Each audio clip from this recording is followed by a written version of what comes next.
제 학교 후배 중에서 특수 사역을 하는 목사님들이 계십니다.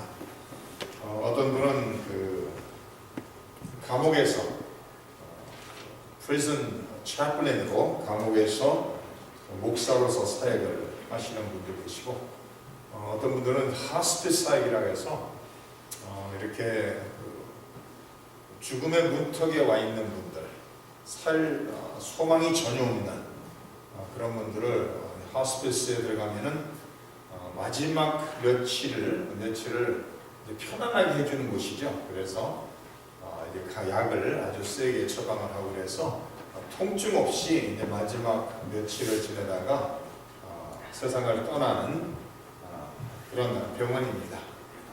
최근에 제 후배 목사님 중 한 분이 이제 그 사역을 시작하면서 그 하스피스에 딱 들어오면은 살아나간 사람은 거진 없죠. 거진다 며칠, 길에 몇 주 안에 이렇게 세상을 떠나는 사람들입니다. 근데 나이가 많이 드셔갖고 연로하신 분이 이렇게 들어오시면은 그래도 그분은 이 세상에서 살 만큼 사셨으니까 그렇게 안타깝지가 않은데, 간혹 젊은 분들이 암이라든지 이런 불치병에 걸리셔갖고 들어오신 분들이 있다고 합니다. 이 목사님은 그 병실을 돌아다니면서 이제 마지막을, 죽음을 기다리는 분들한테 가서 이제 그들을 위로하고 이제 복음을 제시하고 그런 사역을 하시는 것이죠. 그래서 이 마지막 때가 되면은 많은 사람들이 이 세상에서 중요시 여겼던 것을 중요시 여기지 않는다는 것입니다. 마지막 때가 되면 이제는 이 세상을 떠나야 된다는 것을 실감하고 받아들일 수밖에 없는 그런 상황이기 때문에 많은 사람들이 마음이 열린다라는 그런 이야기를 합니다. 우리 예수님께서는 이 세상에 오셔서 우리가 성경을 복음서를 통해서 잘 알 수 있듯이 대단히 젊은 나이에 십자가를 지신 것을 성경은 기록하고 있습니다. 예수님께서 공생애를 시작하실 때 나이가 한 30세쯤 됐다 이런 표현을 쓰고 있죠. 그래서 대략 예수님께서 공생애 사역이 3년, 2년에서 한 4년 정도, 한 3년 정도 생각을 했을 때 예수님께서 30대 중반이 되기 전에 십자가에 돌아가신 것을 우리는 알 수가 있습니다. 우리 예수님의 생애는 태어나는 순간부터 십자가를 지기 위해서 태어난 생명이었습니다. 예수님의 생명은 자신을 위해서 살기 위해서 존재한 것이 아니라 예수님의 생명은 죄인들을 위해서 죄인들의 죄의 대가를 치르기 위해서 이 세상에 오신 것을 성경은 분명히 가르치고 있습니다. 오늘 보면 6절 말씀을 보시면 이렇게 기록합니다. 우리가 아직 연약할 때의 기약대로 그리스도께서 경건하지 않은 자를 위하여 죽으셨도다. 의인을 위하여 죽는 자가 쉽지 않고 선인을 위하여 용감히 죽는 자가 혹 있다라고 기록하고 있습니다. 우리 예수님에 대해서는 구약 성경에 메시아가 오실 것을 분명히 예언하고 이제는 때가 돼서 예수님께서 세상에 태어나시고 의인으로서 죄를 전혀 짓지 않음으로써 완벽한 인생을 사신 것을 복음서에서 가르치고 있습니다. 예수님께서는 공생의 사역을 통해서 첫 번째로 하신 말씀이 회개하라 천국이 가까웠다라고 선포하시면서 3년 동안 예수님께서는 방방 곳곳을 돌아다니시면서 수많은 사람들이 자기들의 죄를 회개하고 세례를 받고 예수를 영접함으로 영생을 받기를 소망하며 복음의 사역을 감당하신 것을 우리는 알 수가 있습니다. 예수님께서 세상에 오셔서 모든 사역을 마치시면서 이제는 십자가를 눈앞에 두고 예루살렘을 입성을 합니다.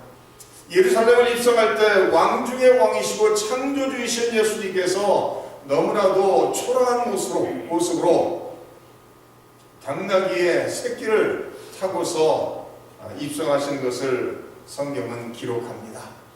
예수님께서는 예루살렘을 입성하면서 이제는 십자가가 눈앞에 와 있다는 것을 분명히 아시고 하루하루 아니 한 시간을 지나면서 이제는 십자가가 더욱더 가까이 온다는 것을 확실히 아시면서도 그 길을 스스로 묵묵히 가신 것을 우리는 알 수가 있습니다. 예수님의 십자가의 사건은 죄인들을 위한 사건이라고 성경은 가르치고 있습니다. 예수님께서 십자가에 죽으신 것은 죄인들의 죄의 대가를 치르기 위해서 죽으셨다라고 성경은 가르치고 있습니다. 경건하지 않은 자, 죄로 말미암아 이 세상에서 소망이 없는 그 사람들을 위해서 예수님께서 십자가를 지셨다라는 말씀입니다. 다시 말해서 자기가 죄인이라는 것을 시인하는 사람들에 한해서 예수님의 십자가가 혈성이 있다는 것을 우리는 기억해야 된다는 말씀입니다. 십자가는 역사 속에서 죄를 지은 모든 사람들, 자기의 죄의 문제로 말미암아 하나님 앞에 나갈 수 없는 하나님과 원수가 된 사람들을 위해서 예수님께서 우리를 대신해서 십자가를 지심으로 말미암아 하나님과 막었던 담을 하시고 하나님과 원수였던 그 관계를 하나님 예수님께서 십자가의 사건을 통해 회복하시는 것을 우리는 볼 수가 있습니다. 구약 성경을 보시면은 출애굽하는 사건 속에서 이스라엘 백성들이 출애굽하는 과정 속에서 하나님께서 10가지 재앙을 통해서 애굽을 심판하십니다. 애굽에서 믿는 모든 신들을 하나님께서 10가지 재앙을 통해서 심판하시면서 마지막 10번째 재앙은 우리가 잘 알다시피 장자의 죽음의 사건입니다. 그런데 예수님 하나님께서 이스라엘 백성들을 살리는 방법이 무엇이었죠? 문설주에 어린 양의 피를 바르면은 죽음의 사자가 각 집에 들어가려 하다가 문설주에 어린 양의 피가 발라져 있으면은 그 집을 넘어갔다 해서 패스오버 유월절이 생긴 것입니다. 어린 양의 피를 바른 그 집은 문설주 어린 양의 피를 바른 그 집은 죽음의 사자가 들어가지 않고 넘어가고 피해갔다는 말씀입니다. 그러면서 신약에 와서는 바로 예수 그리스도께서 세상 죄를 지고 가는 어린 양이라고 말하고 있습니다. 바로 우리가 믿는 예수 그리스도께서 세상 죄를 지고 세상 죄를 지기 위해서 오신 어린 양이시고 예수 그리스도께서 십자가의 사건을 통해서 십자가에서 흘리신 그 피로 말미암아 우리의 모든 죄를 씻으시고 우리의 모든 죄의 문제를 완전히 해결하셨다라는 말씀입니다. 예수님의 십자가는 역사 속에서 아마도 가장 고통스러운 죽음을 상징하는 내용이었을 것입니다. 오늘 이 시대는 십자가를 금목걸이로 이렇게 차고 다니죠. 그러나 만약에 1세기에 예수님이 살아계시던 그 당시에 십자가를 만약에 생각해 본다면 그 시대에는 십자가는 단 한 가지만을 의미했습니다. 십자가는 오직 죽음의 상징이었습니다. 십자가는 죽음의 상징만이 아니라 가장 고통스러운 죽음을 상징하는 것이었습니다. 그 시대의 가장 악한 죄인들을 죽이는 방법이 바로 십자가에 못 박아 죽이는 방법이었습니다. 십자가에 죽는다는 것은 이 세상을 살아가면서 가장 악한 죄를 지은 죄수라는 것을 나타내는 모습이었습니다. 십자가의 죽음은 그 시대의 가장 수치스러운 죽음이었습니다. 완전히 벌거벗은 상태로서 십자가에 못 박히고 매달려서 마지막 숨을 쉬는 순간까지 모든 사람들이 지나가면서 빈정거리고 그 사람을 바라보면서 저 사람이 얼마나 큰 죄를 졌기에 저렇게 십자가에 매달렸을까 하고 소금거리곤 했을 것입니다. 그래서 십자가의 죽음은 가장 고통스러운 죽음이요 십자가의 죽음은 가장 수치스러운 죽음이요 십자가의 죽음은 가장 저주스러운 죽음이라고 영적으로 생각해 봤을 때 우리는 흙으로 흙으로 만들어졌기에 흙으로 돌아가는 것이 당연한 이치입니다. 그러나 땅에서 흙에서 떨어진 사람은 저주를 받은 사람이라고 성경은 말합니다. 그래서 십자가의 죽음은 가장 고통스러운 죽음이요, 가장 수치스러운 죽음이요, 더 나아가서는 가장 저주스러운 죽음이라고 성경은 가르치고 있습니다. 죄의 문제는 사람이 스스로 해결할 수 있는 문제가 결코 아닙니다. 창세기에서 아담과 하와가 하나님의 말씀을 불순종함으로써 죄가 세상에 들어오고, 죄가 세상에 들어오는 말미암아 죽음이 세상에 들어왔다라고 성경은 말하고 있습니다.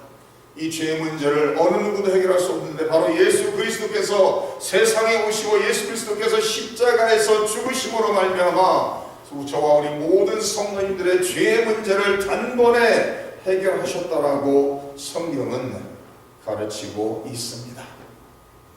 5장 8절 말씀을 보시면 이렇게 기록합니다. 우리가 아직 죄인 되었을 때에 그리스도께서 우리를 위하여 죽으심으로 하나님께서 우리에 대한 자기의 사랑을 확증하셨다라고 기록하고 있습니다. 십자가의 죽으심은 천하 만물을 창조하신 창조주 하나님이 하나님의 택한 백성들을 향한 하나님 아버지의 사랑을 확실하게 나타내시고 보여주시는 사랑의 상징이었다라고 말씀하고 있습니다. 예수님께서 십자가에 못 박히셨을 때 이런 기도를 하시죠. 라마 라마 사박다니, 아버지 왜 나를 버리시나이까라는 절규의 기도를 하나님께 부르셨습니다. 그래서 하나님께서 외면하시고 예수님께서 십자가의 마지막 숨을 거두실 때까지 외면하시는 것을 우리는 복음서를 통해 볼 수가 있습니다.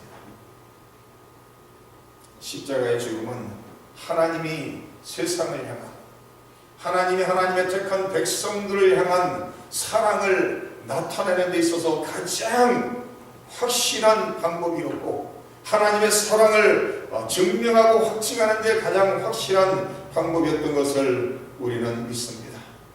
예수님께서 십자가에 죽으셨을 때 하나님께서 우리를 얼마나 사랑하시는지를 우리는 확실히 알 수가 있고 깨달을 수 있다는 말씀입니다. 구약성경에 예수님의 십자가의 사건과 흡사한 내용이 바로 아브라함이 이삭을 바치는 장면입니다. 아브라함은 75세 하나님 부르심을 받고 100세가 돼서 아들 이삭을, 약속의 아들을 하나님께 기적적으로 받았습니다. 그런 후에 10여 년이 지난 후에 하나님께서 이삭을 바치라고 하나님께서 명령하십니다. 아브라함이 이삭을 데리고 3일 길을 걸어서 하나님께서 지정한 모리아라는 지역에 도착해서 하나님이 지정하신 산에 올라갑니다. 자기는 칼과 불을 들고 이삭에게는 나무를 들려서 같이 하나님이 정한 곳으로 올라갑니다. 그곳에 올라가서 아마도 아브라함은 눈물을 흘리면서 자기 아들, 자기의 생명보다 더 귀한 자기 아들을 밧줄로 묶고 칼로디를 치료하는 그 순간 하나님께서 중단시키십니다. 그러면서 하나님께서 내가 나를 사랑한다는 것을 알겠다고 말씀하시면서 그의 아들 바치는 것을 하나님께서 중단시키고 준비하시고 예비하신 동물을 대신 바치게 하십니다.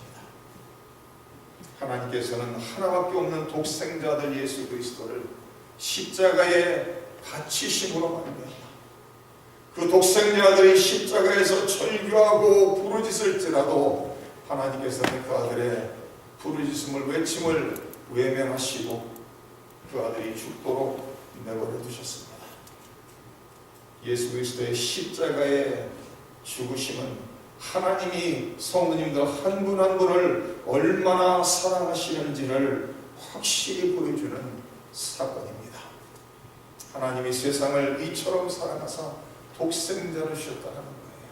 하나님이 성도님들 한 분 한 분을 너무나도 사랑하시기에 독생자들 예수 그리스도까지도 아끼지 않고 세상에 보내시고 십자가에 내어주심으로 말미암아 가장 고통스러운 죽음, 가장 수치스러운 죽음, 가장 저주스러운 죽음을 우리를 대신해서 우리의 모든 죄의 대가를 치르기 위해서 십자가에 죽으심으로 말미암아 하나님이 우리를 향하신 사랑을 확증하시고 확실히 보여주셨다는 말씀입니다.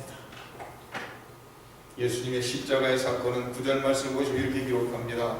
그러면 이제 우리가 그의 피로 말미암아 의롭다 하심을 받았으니 더욱 그로 말미암아 진노하심에서 구원을 받을 것이니 곧 우리가 원수 되었을 때 그의 아들의 죽으심으로 말미암아 하나님과 화목하게 되었은즉 화목하게 된 자로서는 더욱 그의 살아나심으로 말미암아 구원을 받을 것이니라. 그뿐 아니라 이제 우리로 화목하게 하신 우리 주 예수 그리스도로 말미암아 하나님 안에서 또한 즐거워한다라고 기록하고 있습니다. 예수님의 십자가의 죽으심의 사건으로 말미암아 예수님의 흘리신 보혈의 피로 말미암아 우리의 모든 죄가 씻어지고 용서함을 받고 더 나아가서는 이제는 하나님 아버지 앞에서 의롭다라고 칭함을 받는, 하나님 아버지 앞에서 이제는 의인이라고 인정을 받는 그 자리에 설 수 있게 됐다라고 말하고 있습니다. 성경은 말합니다. 의인은 없나니 하나도 없다라고 말해요.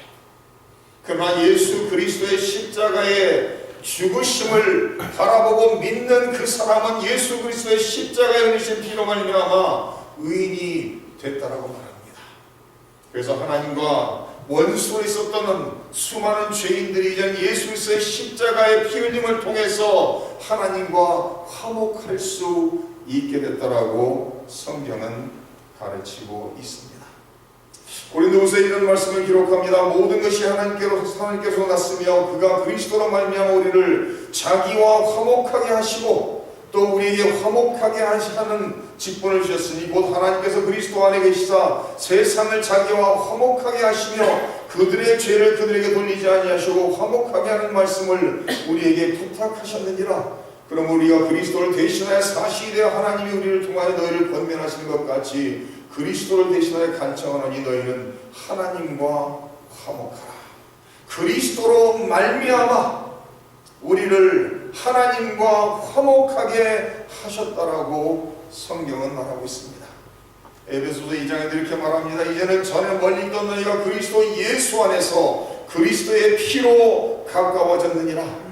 그는 우리의 화평이신지라 둘로 하나를 만드사 원수된 것 곧 중간에 막힌 담을 자기 육체로 하시고 법정으로 된 계명을 율법을 폐하셨으니 이는 이 둘로 자기 안에서 한 세 사람을 지어 화평하게 하시고 또 십자가로 이 둘을 한 몸으로 하나님과 화목하게 하려 하심이라. 원수된 것을 십자가로 소멸하시고 또 오셔서 먼데 있는 너에게 평안을 전하시고 가까운 데 있는 자들에게 평안을 전하셨으니 이는 그로 말미암아 우리 둘이 한 성령 안에서 아버지께 나아감을 얻게 하려 하심이라고 기록하고 있습니다. 예수 그리스도의 십자가의 사건을 통해서 예수 그리스도의 흘리신 보혈의 피로 말미암아 원수되었던 죄인들이 이제는 하나님 아버지와 화목하게 됐다는 거예요.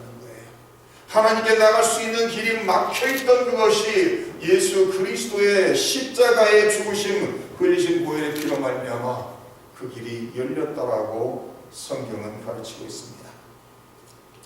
예수님이 십자가에 매달리셨을 때, 예수님이 십자가에서 마지막 숨을 쉬시고 세상을 떠나셨을 때 역사 속에 일어난 사건 중에 하나는요, 우리가 아는 대로 성막 안에 성소와 지성소가 있는데 성소와 지성소를 나누는 휘장이 위에서 아래로 찢어졌다라고 성경은 가르치고 있습니다. 지성소에는 법궤가 있고 오직 대제사장이 1년에 한 번만 모든 하나님의 택한 이스라엘 백성들의 죄 문제를 용서받기 위해서 들어갈 수 있었는데 예수 그리스도의 십자가의 죽으심을 통해서 하나님께 나갈 수 있는 길이 막혀있던 그 휘장이 위에서부터 아래로 찢어짐으로써 이제는 예수 그리스도를 믿는 모든 사람들이 언제든지 어디서든지 하나님께 직접 나갈 수 있게 됐다라고 성경은 가르치고 있습니다. 예수 그리스도의 십자가의 사건은 바로 소망이 없던 죄인들을 위해서 죽으신 사건입니다. 예수 그리스도의 십자가의 사건은 바로 하나님 아버지와 화목할 수 있는 길을 열어주시는 하나님의 택한 백성들로 하여금 의인이 될 수 있게 하는 바로 그 길이었다라고 성경은 가르치고 있습니다. 바로 십자가는 바로 하나님 아버지의 우리 한 사람 한 사람을 향한 사랑이 얼마나 크신지 하나님의 사랑을 우리에게 확실히 보여주는 사건이었다라고 성경은 가르치고 있습니다. 한 군데 함께 찾아보길 원합니다. 고린도후서 5장 말씀입니다.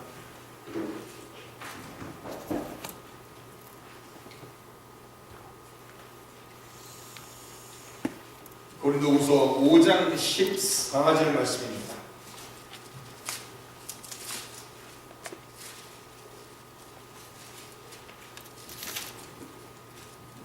십자가의 사건은 의인이었던 예수님께서, 완전한 인생을 사신 예수님께서 죄인들을 대신해서 십자가에서 그 대가를 치르신 그 사건이었습니다. 고린도후서 5장 14절 말씀을 봅니다. 그리스도의 사랑이 우리를 강권하시는도다. 우리가 생각하건대 한 사람이 모든 사람을 대신하여 죽었은즉 모든 사람이 죽은 것이라. 그가 모든 사람을 대신하여 죽으심은 살아있는 자들로 하여금 다시는 그들 자신을 위하여 살지 않고 오직 그들을 대신하여 죽었다가 다시 살아나신 이를 위하여 살게 하려 하심이라고 기록하고 있습니다. 예수님께서 십자가의 죽으심으로 말미암아 우리의 모든 죄의 문제를 단번에 해결하시고 우리를 대신해서 십자가의 죽으심으로 말미암아 이제는 우리도 예수 그리스도로 말미암아 의롭게 된 하나님의 자녀들이, 하나님과 화목하게 된 하나님의 백성들이 우리 자신을 위해서 살아가는 것이 아니라 우리를 위해 생명을 바치신 바로 예수 그리스도를 위해서 살게 하기 위함이라고 성경은 말하고 있습니다. 그래서 갈라디아서 2장 20절에 기록합니다. 내가 그리스도와 함께 십자가에 못 박혔나니 그런즉 이제는 내가 산 것이 아니요 오직 내 안에 그리스도께서 사신 것이라. 이제 내가 육체 가운데 사는 것은 나를 사랑하사 나를 위해 자기 몸을 버리신 하나님의 아들을 믿는 믿음 안에서 사는 것이라고 말하고 있습니다. 나를 위해서 십자가를 지신 예수 그리스도를 위해서 살기 위해서 부르심을 받았다라고 성경은 기록하고 있습니다. 기독교는 십자가의 종교입니다. 십자가 없이는 기독교가 존재하지를 않습니다.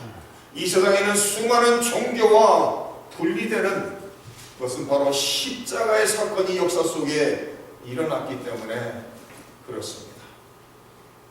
그래서 우리는 날마다 십자가를 바라보며 날마다 십자가를 사랑하며 날마다 십자가를 자랑하며 나를 위해 십자가를, 내가 질 수 없는 십자가를 지신 그 예수님을 바라보면서 우리에게 주어진 십자가를 지고 날마다 예수님을 따라가야 될 것입니다.